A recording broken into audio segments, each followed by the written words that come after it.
maraming ghost projects, rampant noon. 20, this is... Si Claire Terering Castro, ang barag-barag nga Yusek sa Malacanang, bangag na rin. May nasibakbang secretary ng DPWH sa panahon niya. What a shame. So, muli, ang pag-iimbestigang ito Walang para hiya. sa taong My bayan, goodness. hindi para sa pamumulitika. The alleged bagman is the district engineer, has been staying in position for at least 10 years.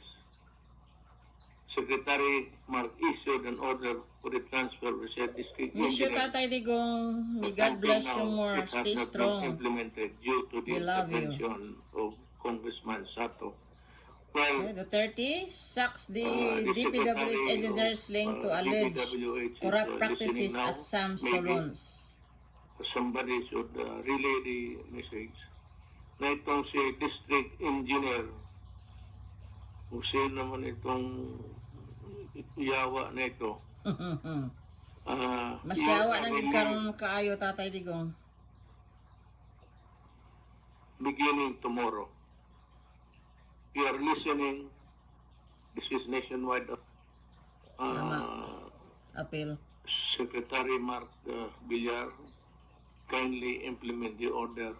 Get him out of the office by tomorrow, noon time. Former district engineer Lorna Ricardo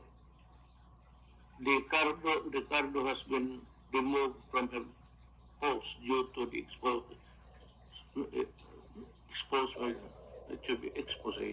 made by the Commissioner Greco Bellica regarding the involvement de Ricardo in corruption activities being perpetrated in your province. You are to report tomorrow to the office of the Secretary. You are relieved. Marlene Ingolio, District Engineer, pati si District Engineer, kaya pala sabi ko, sige ako basa dito, District Engineer pala itong yawa na ito. District Engineer Divinadera, Ramon Dinadivera, pati Marim. You are relieved and report to your secretary by tomorrow. District Engineer Ana Lee Manzano, Isamis Occidental First District, First Engineering District. And District Engineer Caroline Abinales, OIC, Samis Occidental Second District Engineering Office. You are relieved, ma'am. Dami nila. Tomorrow, District Engineer Edeta Yan ang tunay, may action agad. Babaran, Pinapangalanan pa. Ang kay Marcos Bangag, yak-yak na nangayak-yak. Engineering Office. Walang aksyon ang District Engineer Edmundo de Adictos Luna, Benedictos na bangag. Isabela, 4th District Engineering Office. Ayan ang District Engineer Irineo mother of fake news. Galato, Why Benguet, huyak? 1st District Why Engineering ulaw? Office. Gosh. District Representing the Engineer USEC of the Romelda Marcos A. Bangag Administration. Bagasan, Benguet Engineering Office. Why ulaw? Itong mga engineer na I mentioned, just for good measure, they're the same. I do not condemn you. I give you the presumption of innocence, just like the congressman. It so happens that your name was cropped up during an investigation. Now, I would like to ask Secretary Villar to give me the list of all district engineers and the districts they are assigned all over the country. I will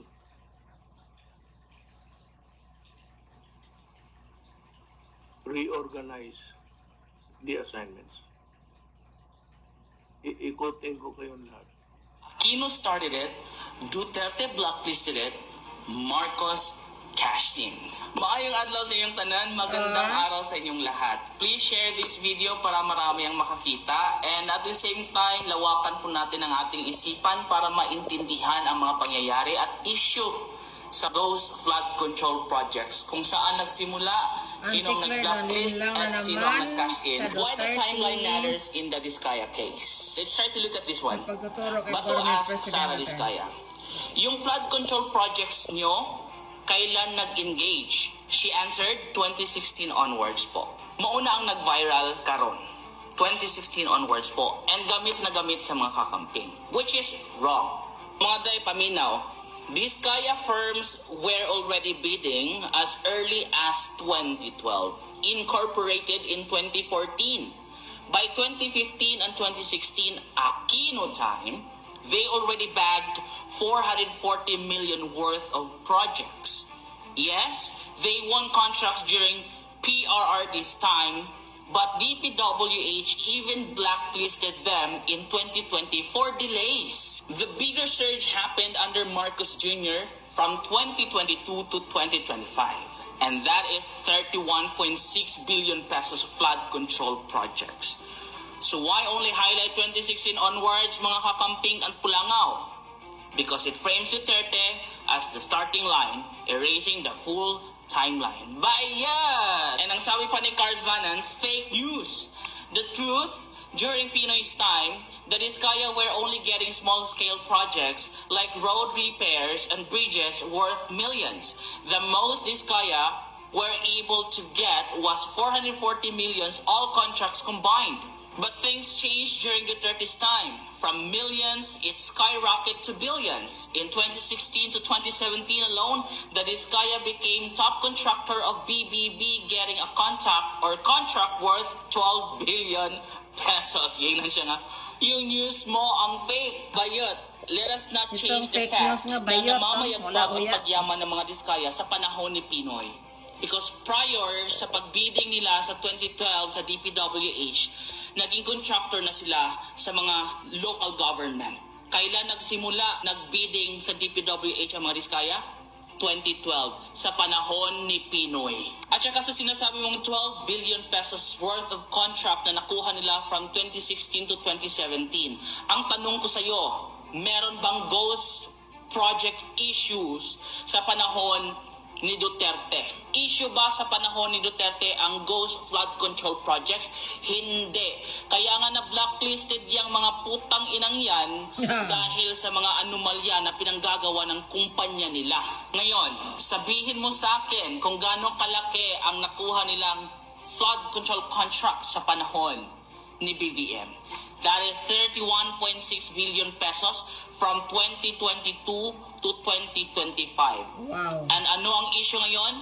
Ghost flood control projects. Excuse me, bakla, ayusin mo yung fact-checking mo. Yaw, bakla, ayusin mo. Kailan nagsimulang yumaman ang mga Wala ka, Diskaya?